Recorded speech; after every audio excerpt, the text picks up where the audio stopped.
Assalamualaikum warahmatullahi wabarakatuh. Salam, Om Swastiastu, Namo Buddhaya, salam kebajikan, salam sejahtera bagi kita semua. Halo semuanya, perkenalkan nama saya Kartafili Daniela. Saya dari 1AD4 Akuntansi Keuangan. Di sini saya akan membahas mata kuliah kewirausahaan, yaitu yang berjudul materinya adalah etika bisnis. Yang pertama adalah latar belakang etika. Etika adalah prinsip moral yang membedakan benar dan salah. Dalam bisnis, etika diterapkan pada kebijakan dan perilaku perusahaan.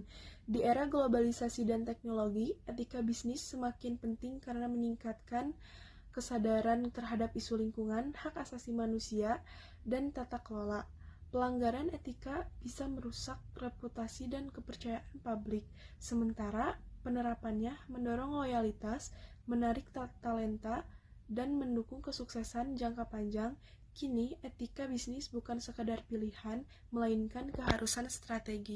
Lalu selanjutnya ada definisi etika bisnis. Etika bisnis mempelajari standar moral dalam sistem produksi dan distribusi barang serta jasa, termasuk dampaknya terhadap perilaku individu dalam organisasi.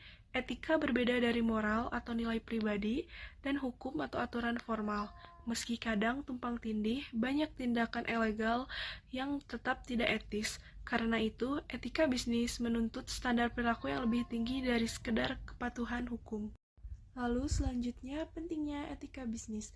Menerapkan etika bisnis memberi manfaat besar bagi keberlanjutan dan kesuksesan jangka panjang, seperti contohnya: 1. Membangun kepercayaan diri reputasi positif. 2. Meningkatkan loyalitas pelanggan dan karyawan. 3. Mengurangi risiko hukum dan kerusakan reputasi. 4. Menarik investor dan talenta berkualitas. Dan yang terakhir, mendukung keputusan keberlanjutan melalui prinsip ESG. Lalu, ruang lingkup etika bisnis. Ruang lingkup etika bisnis punya cakupan yang luas. Yang ke-1, internal perusahaan, yaitu meliputi hubungan antar karyawan, manajemen, dan pemegang saham, misalnya upah adil, lingkungan kerja aman, non-diskriminasi, dan privacy. Dan yang kedua ada eksternal perusahaan, yaitu mencakup hubungan dengan pelanggan, kualitas produk, kejujuran iklan. Kalau dengan pemasok, yaitu ada pengadaan adil dengan persaingan sehat dengan masyarakat, dampak lingkungan, dan pemerintah, kepatuhan pajak, dan anti korupsi. Selanjutnya, saya akan membahas teori etika dalam bisnis dan prinsip fundamental etika bisnis, yaitu ada teori etika normatif. Teori ini membahas bagaimana seharusnya orang bertindak secara moral. Yang pertama ada deontologi, menilai tindakan berdasarkan kewajiban bukan hasil, dikutip dari Immanuel Kant. Contohnya, kejujuran iklan dan penghormatan hak karyawan. Dan yang terakhir adalah etika keutamaan, fokus pada karakter moral pelaku, dikutip dari Aristoteles. Lalu selanjutnya saya akan membahas prinsip-prinsip fundamental etika bisnis. Penerapan teori etika tercermin dalam prinsip-prinsip berikut. Yang pertama adalah integritas, konsistensi antara ucapan dan tindakan.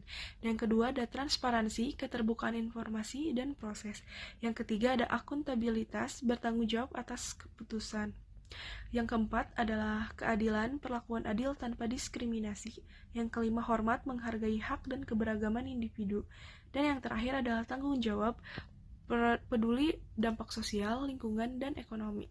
Lalu selanjutnya saya akan membahas etika bisnis dan tanggung jawab sosial perusahaan atau CSR. Konsep CSR, Corporate Social Responsibility, adalah komitmen perusahaan untuk berperilaku etis, mendukung pembangunan ekonomi, dan meningkatkan kesejahteraan karyawan, komunitas, serta masyarakat. Menurut Caroli, CSR mencakup 4 tingkat: ekonomi, legal, etis, dan filantropis.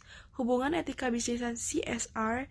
Etika bisnis menjadi dasar filosofis CSR. CSR adalah bentuk nyata dari komitmen etis perusahaan. Keduanya saling memperkuat. Perusahaan etis cenderung memiliki CSR yang otentik dan CSR memperkuat budaya etika.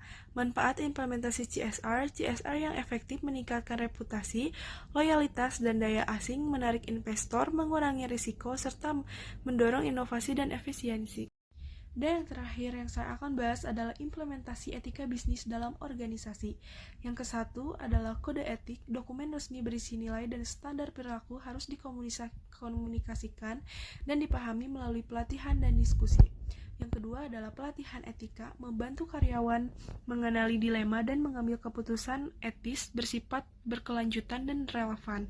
Yang ketiga ada pelaporan dan whistleblower, sediakan satuan aman untuk laporan pelanggan dan lindungi pelapor dari pembalasan.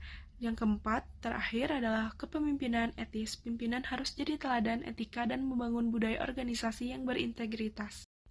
Lalu, setelah saya bahas tentang etika bisnis, teori-teori, dan lain sebagainya, dapat disimpulkan etika bisnis merupakan elemen mendasar bagi keberlanjutan dan kesuksesan jangka panjang organisasi. Lebih dari sekedar kepatuhan, etika membentuk karakter dan budaya perusahaan yang bertanggung jawab. Dengan memahami teori, prinsip, dan praktik etika, serta mengintegrasikannya ke dalam strategi dan operasional, perusahaan dapat membangun kepercayaan, memperkuat reputasi, dan menciptakan nilai keberlanjutan. Dukungan dari berbagai pihak perusahaan, individu, dan akademisi diperlukan untuk menghadapi tantangan etika masa kini dan masa depan, serta mendorong terciptanya dunia bisnis yang lebih adil, transparan, dan berintegritas. Sekian dari saya, mohon maaf bila ada salah kata. Wassalamualaikum warahmatullahi wabarakatuh.